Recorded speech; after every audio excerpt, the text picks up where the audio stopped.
हरिओम।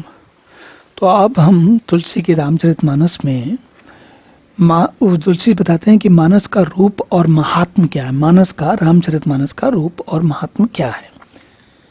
तो कहते हैं रामचरितमानस एहि नामा सुनत श्रवण पाइये विश्रामा। मन करी विषय अनल बन जरई हो सुखी जो एहि एहि सर परई। तो कहते हैं इसका नाम रामचरितमानस है और इसको सुनने से बड़ा विश्राम, बड़ी शांति, मन को शांति मिलती है। और मन की जो मन में विषय रूपी जो दावानल चलता रहता है, जो हमारे मन में उलझने रहती हैं, कष्ट रहते हैं, वो सब शांत हो जाते हैं और रामचरितमानस रूपी सरोवर में आ पड़े।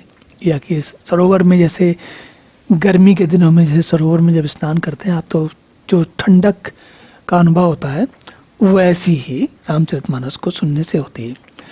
फिर ये कहते हैं कि रामचरितमानस जो है मुनियों का प्रिय है और इसकी जो राममानस की रचना है, पवित्र मानस की रचना शिव जी ने की है। और ये तीनों प्रकार के दोषों, दुखों और दरिद्रता को, कलयुग के कुचालों और सब पापों का नाश करने वाला है।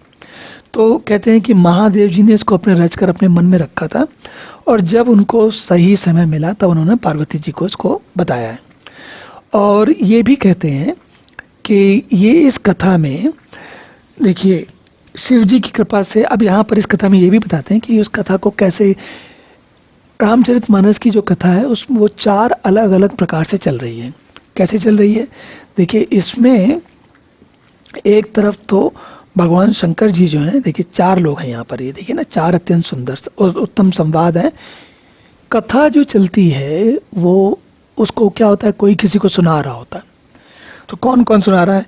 तो काकभूषण जी जो हैं वो गरुड़ को सुना रहे हैं, भगवान शंकर जी जो हैं वो पार्वती जी को सुना रहे हैं, ऋषि जो महर्षि याज्ञवल्क्य जी हैं वो भारद्वाज जी को सुना रहे हैं, और तुलसीदास जी जो हैं वो अपने आसपास, जो उनके समय के आसपास के जो संत होंगे, संत मंडली होगी, उनको सुना रहे हैं।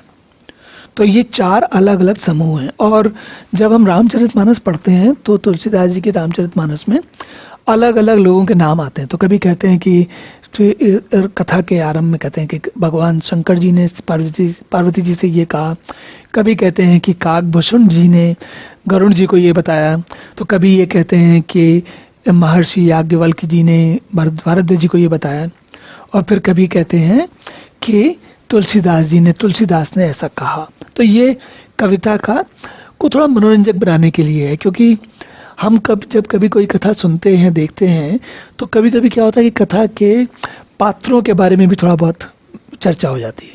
तो ये वही बात है जो देखने में आती है यहाँ पर। और इसमें कहते हैं कि इसमें 7 कांड है। 7 कांड क्यों हैं? अलग अलग सीढ़ियाँ हैं। पहले बाल कांड है, जहाँ से आरंभ होता है, जो हमारे जीवन में भी सबके बाल कांड सबसे पहले होता है। और जो अंतिम है वो है उत्तर कांड, जिसमें कि जीवन का उत्तरार्ध होता है। व्यक्ति के पास जीवन में जो कुछ किया उसके बारे में सोचने या उसके बारे में मनन करने के लिए या निधिध्यासन करने के लिए सामग्री होती है, या सब चीज़ों को लेकर बार बार ध्यान आता है।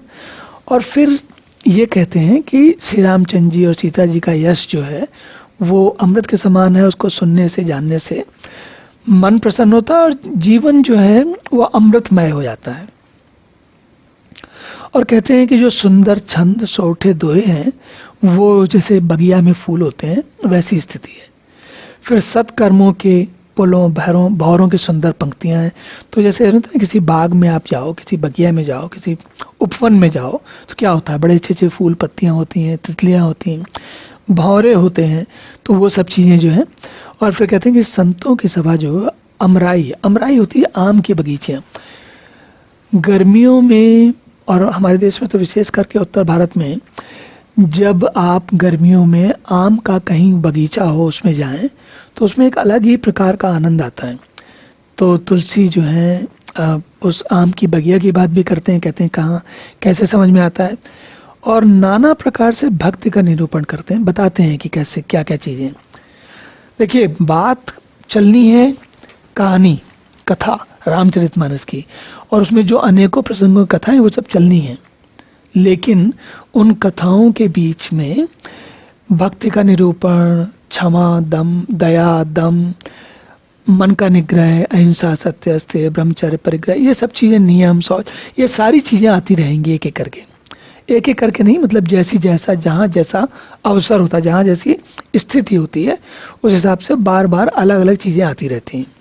और इनको जानते हुए, जैसे आज के समय में अगर हम कहें तो एक भारतीय रेल सेवा ने एक रेल आरंभ की है, जो कि कहा जाता है कि अयोध्या से आरंभ होकर और रामेश्वरम तक जाती है। तो क्या होता है, उस वो जगह जगह जाएगी जहाँ जहाँ पर भगवान राम रुके थे, या उनकी जिस रास्ते से, जिस मार्ग से वो गए थे, उसी रास्ते पे जाएगी। तो क्या होगा, जाने वाले लोगों को भगवान का याद करने का, भगवान की याद करने का अलग अलग प्रकार से उसकी सामग्री मिलती है, उसके भगवान की याद आती है, भगवान के बारे में समझ में आता है। तो तुलसीदास जी की हमने इस बारे में पहले भी कई बार चर्चा की। तुलसीदास जी की विशेषता है कि वो जो गंभीर विषय है उसको बड़े सरल शब्दों में हमारे जीवन के जो अनुभव होते हैं उन्हीं से मिला जुला कर धीरे धीरे ऐसा बनाते जाते हैं कि आपको पता ही नहीं चलता कि आप जो है वो कहानी सुन रहे हो, कि आप भगवत कृपा या भगवान के दर्शन कर रहे हो, यही समझ में नहीं आता। और धीरे धीरे बढ़ते बढ़ते व्यक्ति मतलब कहते हैं ना, खेल खेल में वहां तक पहुंच जाता है। तो ये संतों की, विद्वानों की ये विशेषता होती है कि वो बड़े आराम से, जैसे होता है ना, कुछ लोगों के पास आप जाएंगे, कभी कभी किसी स्कूल में कोई अध्यापक होते हैं तो विषय को बड़ा कठिन बना देते हैं, इतना कठिन बना देते हैं कि आदमी उस विषय से डरने लगता है, घबराता है, भागता है छोड़ के। और कुछ अध्यापक ऐसे होते हैं, कुछ गुरुजी ऐसे होते हैं कि वो विषय को इतना मनोरंजक बना देते हैं कि बड़ा कठिन सा प्रश्न भी होता है तो भी आपको ऐसा लगता है ये तो खेल है, कोई बात ही नहीं है। तो तुलसी जो है वो दूसरे प्रकार के गुरु हैं, जो कि बात भी कह रहे हैं और आपके मन को भाए, आपको उसके कारण संताप नहीं हो, आपको कष्ट नहीं हो, और मजा भी आए, और भगवान के दर्शन भी हो जाए, ऐसी स्थिति है। कहते हैं काम को मद को मोह नसावन, विमल विवेक विराग बढ़ावन। कहते हैं ये सब जो है जल, जो कौन सा जल, भगवान की कथा रूपी जल जो है, काम, क्रोध, मद और मोह का नाश करने वाला, निर्मल ज्ञान और वैराग्य का बढ़ाने वाला है।